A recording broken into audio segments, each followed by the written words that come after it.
How to add money to Venmo. Before we jump in, just make sure you already have your bank account or a debit card linked to your profile. Got it set up? Perfect. Let's do this. First things first, go ahead and open up your Venmo app. Look down at the bottom right corner of your screen and tap on your profile icon. Next, look right under your username and tap on Wallet. See your Venmo balance right there? Tap the blue Manage button right next to it. A menu will slide up from the bottom. Go ahead and tap Add Money.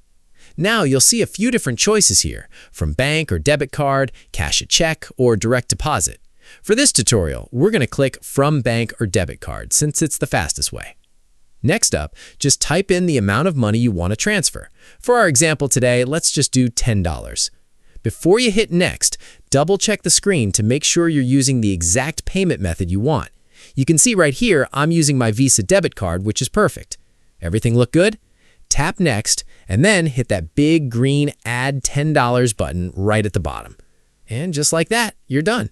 You'll get a quick confirmation screen showing that the transfer went through perfectly, and you'll watch your Venmo balance instantly jump up by exactly how much you added. Now, if you also use Cash App and want to move that money over to your Venmo completely free, click on the video on your screen right now where I show you exactly how to do that step by step. See you there.